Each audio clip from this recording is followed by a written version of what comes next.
ዛሬ በጣም ከእግዚአብሔር ካስገረመኝ እግዚአብሔር ካስደነቀኝ በጣም ከተደነቅኩበት ከእግዚአብሔር ቃል አንድ ቦታ አንደኛ ነገሥት 20 በጣም ደጋግሜ አንብቤዋለሁ። በጣም የምነካበት በጣም ደግሞ ሰርፕራይዝ የሆነበት የሆነ መልእክት ሊቀይር ባስብ እንኳን አልቀየር ያለኝ ቀን ቢኖር ዛሬ ነው። እንደውም ባለቤቴ አንዳንዴ ሲያወራኝ እስኪ ዝም ማለት ከቻልክ እያልኩት ቆይ እያነበብኩ ነው ቆይ ዝም በል እያልኩ ነው ያነበብኩትና ምን እንደገባኝ ደግሞ በዛ መሃል እናያለን። ግን ጨብጡትና እነሱ በሰረገላ በለው አንተ ግን በእርምጃ በለው ትቀድማቸዋለህ በለው። እግዚአብሔር በለው በፍጹም በለው አይቀደምም በለው።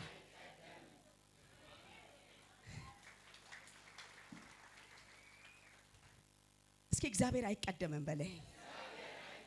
እርግጠኛ ነህ እግዚአብሔር አይቀደምም? በእውነት እርግጠኛ ነህ እግዚአብሔር አይቀደምም?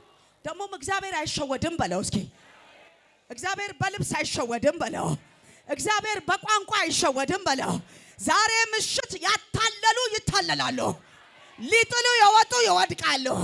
ሊገሉ የወጡ ይሞታሉ። ሊያሳድዱ የወጡ በባህር ይሰጥማሉ። ሰማይ ካንተ ጋር እንዳለ ይታየልሃል። ኢየሱስ ጌታ ነው። አንደኛ ዜና 20 ላይ አንደኛ ዜና 20 በጣም የምደነቅበት ቃል ነው። አንደኛ ዜና ምዕራፍ 20 ከቁጥር 1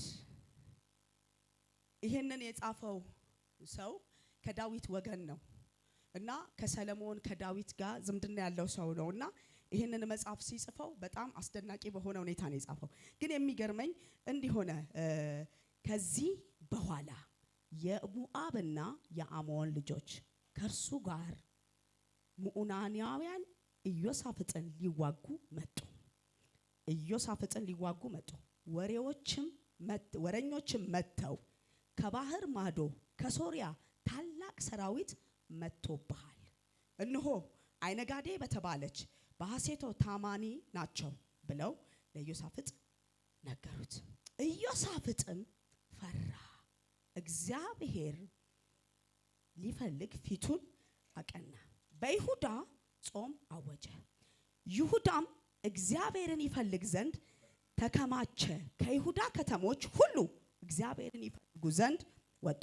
ኢዮሳፍጥም በይሁዳና በኢየሩሳሌም ጉባኤ መካከል በእግዚአብሔር ቤት ውስጥ በአዲስ አደባባይ ቆመ፣ እንዲህም አለ፣ አቤቱ የአባቶቻችን አምላክ ሆይ በሰማይ ያለ አምላክ አንተ አይደለህምን? የአሕዛብ መንግስታትን ሁሉ የምትገዛ አንተ አይደለህም?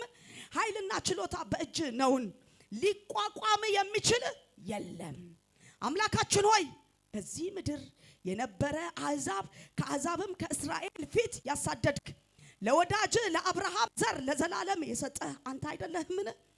እርሱም የተቀመጠባት ለስምህም መቅደስን ሰርተውባት ክፉ ነገር የፍርድም ሰይፍ ወይም ቸነፈር ወይም ረሃብ ቢመጣ ስምህ ባለበት በዚያ ቤት ፊት ለፊት ቆመን በመከራችን ወደ አንተ እንጮኻለን፣ አንተም ሰምተናል ታድነናለህ። ዛሬ የከበደ ነገር ላይ ግዴለህም። ኢዮሳፍጥ ነብይ ነው። ኢዮሳፍጥ ንጉስ ነው። ኢዮሳፍጥ እግዚአብሔርን የሚሰማ ሰው ነው። ግን አንድ ነገር ልቡን አውርዶታል፣ ወሬ። ዛሬ ምሽት ካወሩብክ ይልቅ ያወራክ ያሸንፍልሃል። ከምትሰማው የሰፈር ወሬ ይልቅ ከተሰበሰበው የሰፈር ስብሰባ ይልቅ ከተከማቸው ከነዛ ደካሞች ወረኞች አሜተኞች ይልቅ ሰማይ በጨለማ በምድረ በዳ ያወራ ድምጽ ያሸንፍልሃል። አይነቅ ቢሰባሰቡ፣ አይነቅ ቢከማቹ፣ አይነቅ ወረኛ ቢመጣ፣ ዛሬ ግን እግዚአብሔር አይቀደምም። እግዚአብሔር ይዋጋልሃል። ዛሬ ማን ነው ከኔ ጋር በአንድ ሐሳብ እግዚአብሔር ተዋጊ በለው፣ ስሙም እግዚአብሔር ይባላል በለው። በዚህ 3 ቀን ውስጥ እግዚአብሔር የሚፈርድላቸው 50 ሰዎች እዚህ ቤት መጥተዋል። የተሰወረ መዝገብ የሚገለጥላቸው፣ እግዚአብሔር የሚከራከርላቸው፣ እግዚአብሔር የሚመታላቸው፣ የእግዚአብሔር እጅ የከበደችባቸው 50 ሰዎች የፍርድ ጋዜጣ ወጥቶላቸዋል። የሚገርመኝ አንተ ብትበረከረክ አይደንቀኝም። ነብይ ሆኖ ፈርቷል። ነብይ ነው። አምላኩን ይሰማል፣ ህዝብን ይመራል፣ ህዝብ ይሰማዋል፣ ህዝብ ይከተለዋል። ግን ፈራ። ወሬ አይደለም አንተን መንግስትን አስደንግጧል። ዛሬ ምሽት የተወራብ ሳይሆን ያወራክ ይፈጸማል። እስኪ እግዚአብሔር ሆይ በለኝ ከኔ ጋር ዛሬ ምሽት እለምንሃለሁ። ያወሩብኝም ያወሩልኝም በህይወቴ አይፈጸምም። ለእግዚአብሔር ክብር አምጥተህ ቁጭ በል። ኢየሱስ ጌታ ነው። ከቁጥር 1 ጀምሮ የዚህ መጽሐፍ ጻፊ በጣም ስሙ አልተጠቀሰም፣ ግን ከዳዊትና ከሰለሞን ወገን እንደሆነ ይናገራል። ይሄ መጽሐፍ የጻፈው ጻፊ በሚገርም ሁኔታ ግን እንደዚህ ነው የሆነው። ንጉስ ኢዮሳፍጥ እጅግ ፈራ፣ ደነገጠ፣ ልቡ ወረደ። ከመውረድም ያለፈ ከተማን ለቆ ወጥቶ እግዚአብሔር ፊት መሆን መርጦ መሆን ብቻ አይደለም የመረጠው። አንተ የአባቶቻችን አምላክ አይደለህም? እግዚአብሔር ላይ ማጉረምረም ጀመረ። ዛሬ ሰምታችሁ ያጉረመረማችሁት እናንተ እንጂ እጁ ከመስራት አላጠረችም። ዛሬ ከሰማችሁት ይልቅ የተሰማችሁ ነገር እግዚአብሔር ያከሽፈዋል። ስለዚህ ኢዮሳፍጥ የሰማ ወሬ መጡብክ ነው። መጡብክ፣ አለቀልህ፣ ደረሱብህ፣ ሊያጠፉ ነው። አዎ አንዳንድ ጊዜ አታውቀውም ከየት እንደሚመጣ። እንዴት አምጥተው አከማችተው እንዴት አቀናብረው ከጸሎት ስፍራ ሁሉ እንደሚያስጠፉ አታውቀውም። ዛሬ የሚወራው ሳይሆን ያወራክ ይፈጸማል። እሺ ቁጥር 5 ላይ ኢዮሳፍጥም ቁጥር 5 ኢዮሳፍጥም በይሁዳና በኢየሩሳሌም ጉባኤ መካከል በእግዚአብሔር ቤት ውስጥ በአዲሱ አደባባይ ፊት ቆመ። አዲሱ አደባባይ ፊት የቆመው መጀመሪያ ያለበት አደባባይ የወሬ አደባባይ ነው። ትጥቅ የሚያስፈታ አደባባይ ነው። ዛሬ የሆነ ሰው ሰፈር ይቀይራል። ያለ ትጥቅ ያስፈታል፣ አገር ያስቀይራል፣ ጉልበት ያደክማል፣ ልብ ያደክማል፣ አቋም ያወርዳል። ይመጣሉ፣ ይጸልያሉ፣ ያወራሉ። ከወሬ ያለፈ ህይወት የላቸውም። ኢዮሳፍጥ እልፍ አለና ወደ አዲሷ ከተማ ቆመ። አዲሷ ከተማ ላይ ወሬ የለም። አዲስ ሰማይ ነው ያለው። አዲስ ድምጽ ነው ያለው። አዲስ አምልኮ ነው ያለው። ዛሬ ወደ ማታውቀው ሌብል መግባት ይሆንልሃል። ከዛስ እንዲህም አለ፣ አቤቱ አባቶቻችን አምላክ ሆይ በሰማይ ያለ አንተ አይደለህምን? እሺ አንተ አይደለህምን? እሺ አዎ ሊቋቋም የሚችል ኤልሳዕን እኮ በሰረገላ እየተከተለው የነበረው እሱ ግን በእግር እየሄደ እኮ ነው። በሰረገላ እየተከተለ የባል ነቢያቶችን አስገድላለች፣ አልቆልሃል፣ ልታጠፋክ ነው፣ ኤልዛቤል ወጣባሃለች ሲባል ቀጥታ ሄደና እኔ ከአባቶቼ አልበልጥም ብሎ እትክትክታ ዛፍ ስር ወደቀ። መልአኩ መጣና ቀሰቀሰው። ተነስ ብላ አለ፣ ታጠቅ አለ። እግዚአብሔር ከሱ ጋር ያለ ሰው እግዚአብሔር ይቀሰቅሰዋል። ዛሬ ምሽት ያስደነገጡ ይደነግጣሉ። ያስደነገጡ ይደነግጣሉ። ዛሬ ምሽት እግዚአብሔር ምስክሬ ነው። በወሬ ስፍራ የለቀቃችሁ ሰዎች እግዚአብሔር እዛው ሰፈር ነገሩን ይቀይረዋል። ጨብጠውና እመን እንጂ አትፍራ በለው እስኪ። ብዙዎቻችን ከሰማነው ድምጽ ይልቅ እየሰማነው ያለ የሰፈር ወሬ ነው የሰማነው። አንዳንድ ጊዜ ለራሴም ግራ ይገባኛል። ጸልዬ ስነሳ ምሰማው ነገር ልብ ያወርዳል። ለዚህ ነው ከምታዩትና ከምትሰሙት ተጠበቁ። ዛሬ ምትሰማው ምንድነው? እያየህስ ያለው ማን ነው? ጓደኛክ ማን ነው? ውሎ ከማጋ ነው? እንቅስቃሴ ከማጋ ነው? ከሚጸልይ ሰው ጋር የዋለ ሰው ጠረኑ ጸሎት ነው የሚሸተው። ከወሬ ጋር የዋለ ሰው አፉ ራሱ ወሬ አውራ ሳትለው ይለፈልፋል። እሺ ግባባችሁ። ይኸውላችሁ ዛሬ ይሄ መኪና ምንድነው የሚባለው? ይሄ ሚዛኑ እንትን ሲል ጎማ ተንፍሷል ይባላል አይደል? መኪና ሲነዳ ይጎትታል። ጎማው ከተነፈሰ ወደ ተነፈሰው ነው፣ በዚህኛው ጋር ሳይሆን ወደ ተነፈሰው ይጎትታል። ከወረኛ ጋር ከዋልክ ወደ ዋልከው ነው የምትጎተተው። ለዚህ ነው ኢዮሳፍጥ ሰማ፣ ፈራ። አቤቱ የአባቶቻችን አምላክ እግዚአብሔር አንተ አይደለህ? የነ አብርሃም የነ ይስሐቅ አምላክ እግዚአብሔር አንተ አይደለህ? ዛሬ እነዚህ ሰዎች ወጥተውብናል። ስለምን ዝም ትላለህ? ስለምን አትፈርድም? ቀጥታ ጾም ጸሎት አወጀ። ኑ ተከማቹ አለ። እግዚአብሔር ፊት እንጩህ አለ። እግዚአብሔርም ሰማቸው ይላል። ዛሬ ወሬ ሰምታችሁ የወረዳችሁ ሰዎች፣ ወሬ ሰምታችሁ አማካሪ ከምትፈልጉ ወሬ ሰምታችሁ ወደ ጓዳ ብትገቡ ወረኛው ከንቱ ይሆንበታል። አሜን አሜን አሜን። ጨብጠውና እግዚአብሔርን ምርጫ አርገው እንጂ አማራጭ አታርገው። ብዙዎቻችን የፈራነው እግዚአብሔርን አማራጭ አርገን ይዘን ነው። እግዚአብሔር ላይ አማራጭ አትያዝበት። እግዚአብሔር ላይ በጎን አትሂድበት። ቀጥታውን ሂድ። ከዛ እንሆ ቁጥር 11 ላይ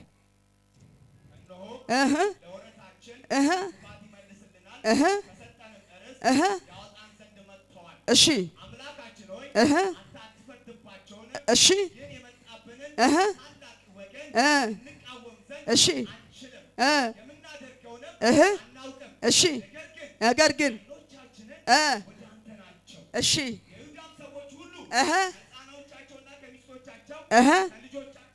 እሺ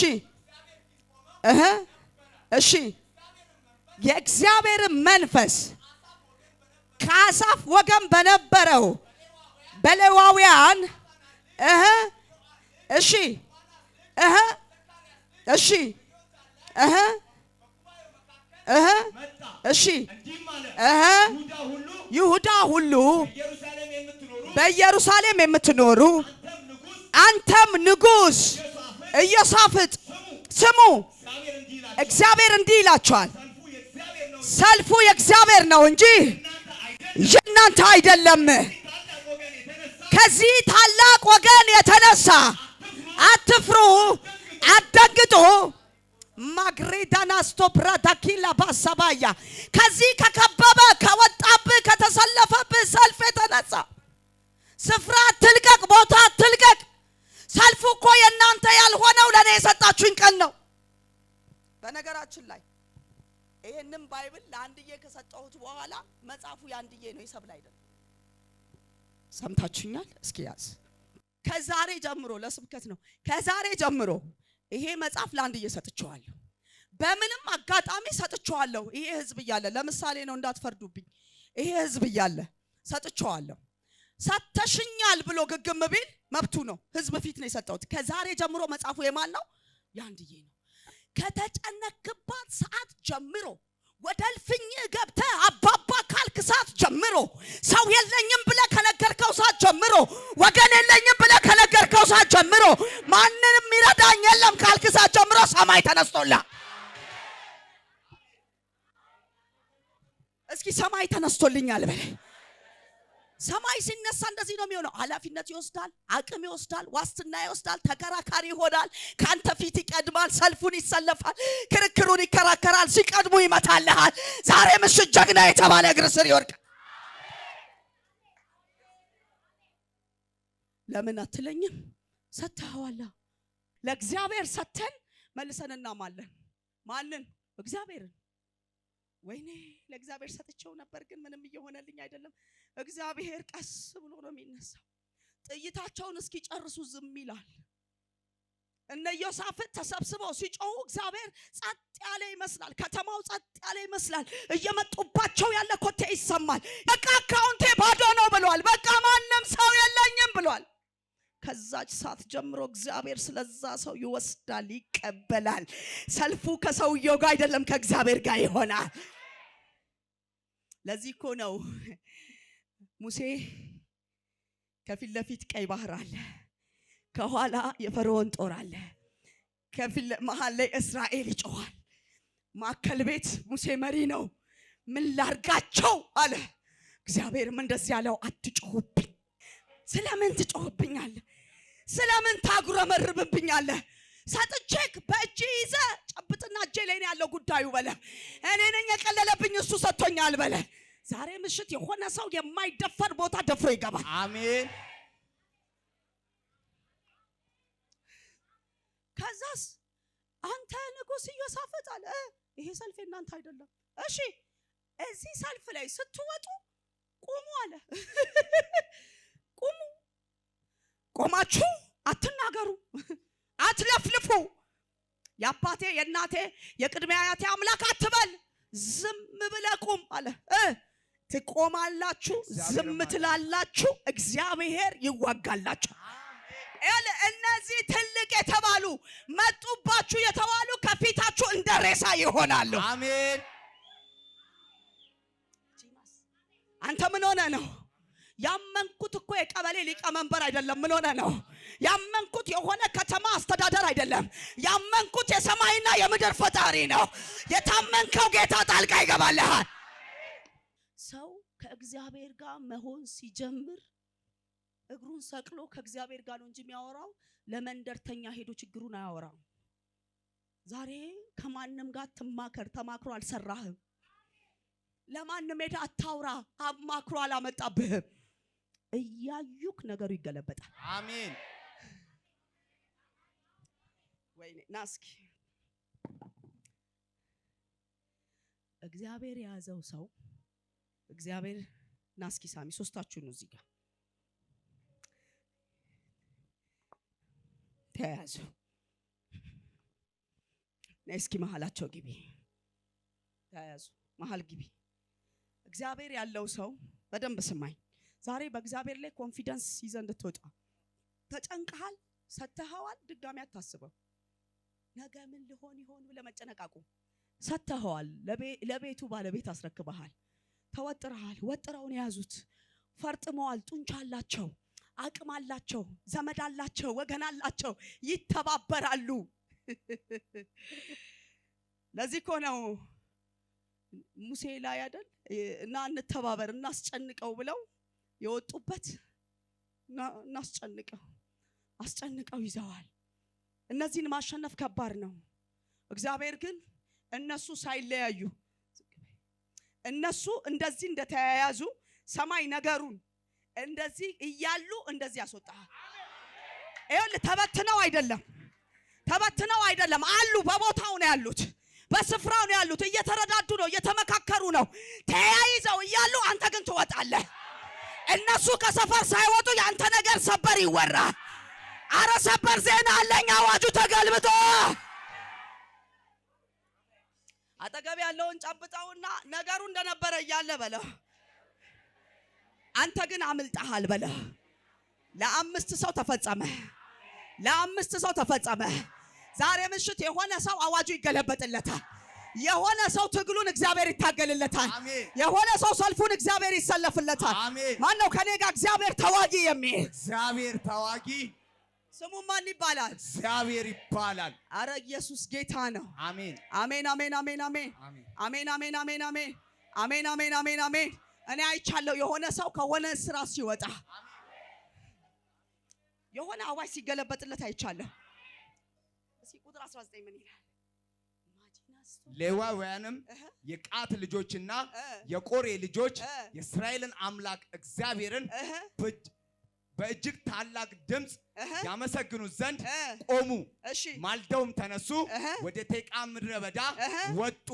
ሲወጡም ኢዮሳፍጥ ቆመና ይሁዳን በኢየሩሳሌም የምትኖሩ ሆይ ስሙኝ፣ በአምላካችሁ በእግዚአብሔር እመኑ፣ ትጸናላችሁ፣ በነቢያቱም እመኑ፣ ነገሩም ይሰለልላችኋል። እሺ እሺ እሺ እሺ እሺ በጀመሩ ጊዜ ይሁዳም ሊዋጉ በመጡት ላይ በአሞንና በሞዓብ ልጆች በሴራን ተራራ ሰዎች ላይ እግዚአብሔር ድብቅ ጦር አመጣባቸው፣ እነሱም ተመቱ። ዛሬ ምሽት እግዚአብሔር አንተ ዝም ትላለህ፣ ድብቅ ጦር ያስነሳባቸው። በእናትህ ስለ ድብቅ ጦር ትንሽ ልበል። ድብቅ ጦር ማለት ምን አይነት እንደሆነ ልንገርህ። አንተ ዝም ብለህ ቆመሃል። አቅም እንደሌለህ ያውቃሉ። እነሱ ጀርባህን ነው ቼክ የሚያደርጉት።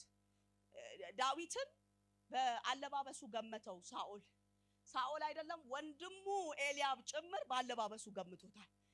ያለባበስ ጉዳይ አይደለም የድብቅ ጦር ጉዳይ።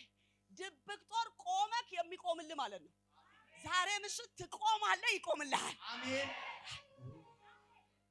አንተ ትንሽዬ ልጅ አትችልም ዝም ብለህ ቁጭ በል ሲሉት ታው ወንድሜ አንተ በታቀው ይሄኛው ነው እኔ የላኛው ነው ማቀዋል። ዛሬ ምሽት ከላኛው ጋር የቆመ ሰው ላኛው ይመጣለታል። አሜን። እስኪ ሰማይ ዘንበል ይልልኛል በለህ። ሰማይ ዘንበል ይልልኛል። አሁን እነሱ የሚያውቁት ይኸውልህ ጦር ሲተኮስ ዱቭ ነው የሚያውቁት። የሆነ ወታደር ልብስ ለብሶ ቦምብ ታንክ ፈንጅ ጠምዶ ነው የሚያውቁት። ሰማይ ያለ አንዳች ነገር እጅግ ላይ ምንም የለም። ምትመካበት ዘመድ የለም፣ ምታስጠራ ወገን የለም፣ ምትደገፍበት ፋሚሊ የለህም። ጀርባክ ቢጣራ ማንም የለህም። የተጠቃ ዘር ነህ፣ ግን ሰማይ ከተጠቃ ዘር ጋር እንደቆመ ይታይልሃል። አሜን። ከዛ እንደዚህ ይላሉ፣ እሱ እኮ እጁ ረጅም ነው ይባላል። አንተ እኮ ምንም የለህም፣ ቆመሃል፣ አልነካህም፣ አልደረስክም። ይሄ ሰውዬ እጁ ረጅም ነው። እጅክ እኮ ረጅም ሆኖ ሳይሆን ረጅሙ ቆሞልህ ነው። ዛሬ ለሆነ ፋሚሊ ሰማይ ይቆምለታል። ስለዚህ ድብቅ ጦሩ እንደዚህ ያለ ጥላቸው ራሱ እንዲያባረራቸው ያደርጋል። ለዚህ ነው ዳዊት ያለበስከኝ ልብስ አንገዳገደኝ እንጂ እንዳሸንፍ አያረገኝም። እስኪ እንዲሁ በባዶ ልሞክራቸዋለሁ። ለዚህ እኮ ነው አንደኛ ሳሙኤል ላይ ዳዊት ያለ ሴፍ የፈርዖን የጎልያድን አንገት ቆረጠው ይላል። ያለምን ያለ ሴፍ። ዛሬ ለሆነ ፋሚሊ ሴፉ እግዚአብሔር ይሆናል፣ መዋጊያው እግዚአብሔር ይሆናል፣ በትሩ እግዚአብሔር ይሆናል። አረ እግዚአብሔር ተዋጊ ይባላል። አሜን። ከዛስ ዳዊት ለሳኦል እንዲህ አለው፣ ስመለስ አለው ይሄ ፍልስጤማዊ ሸለፈታም አንገቱን ይዤል ነው መመጣው። አየህ እግዚአብሔርን የያዘ ሰው ልበ ሙሉ ነው። ዛሬ ምሽት እንደ ጎርፍ ወንዝ የምትወላውሉ ሰዎች እግዚአብሔር እንደዚህ ይላችኋል፣ እኔ ካንተ ጋር መሆኔን አሳይልሃል። አሳይልሃለሁ ሚንስ አንተ ዝም በል። ብዙዎቻችን እግዚአብሔር እንዳይሰራ ከልክለነዋል። ለምን? ራሳችን እየታየን። ዛሬ ምሽት እናንተ ዝም በሉ። እርግጠኛ ሆኜ ልንገራችሁ እግዚአብሔር እንዲዋጋላችሁ ትፈልጋላችሁ፣ ዝም በሉ። በቃ ዛሬ የሆነ ሰው ዝም እንዲል ፈልጓል እግዚአብሔር። ጨብጠውና አንተ ዝም ትላለህ በለው። እግዚአብሔር ተዋጊ ነው በለው።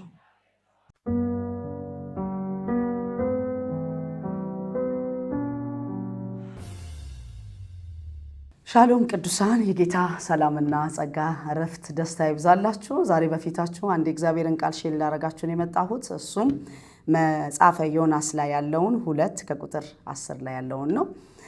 እግዚአብሔርም አሳውን አዘዘ፣ እሱም ዮናስን በየብስ ላይ ተፋው ይላል። እግዚአብሔርም አሳውን አዘዘ፣ እሱም ዮናስን በየብስ ላይ ተፋው። ይሄ ስለመተፋት ስናወራ አንደኛ ነገር ባለመታዘዝ የተያዙ ነገሮቻችን እግዚአብሔር ይይዛል፣ እግዚአብሔር ያስለቅቃል። እግዚአብሔር የሚያስለቅቀው ባለመታዘዛችን፣ እግዚአብሔር የያዘውን ጉዳይ፣ እግዚአብሔር የዘጋውን ጉዳይ፣ እግዚአብሔር የከለከለውን ጉዳይ ራሱ እግዚአብሔር እንደሚያስለቅቅ እንመለከታለን። ሁለተኛ ደግሞ ምንድነው የምንመለከተው? በራሳችን ፍቃድ ያለ እግዚአብሔር ፍቃድ የምንሄዳቸው መንገዶቻችን ሁሉ ዝግ እንደሆኑ ያስተምሩናል። ሶስተኛ ምን ያስተምረናል?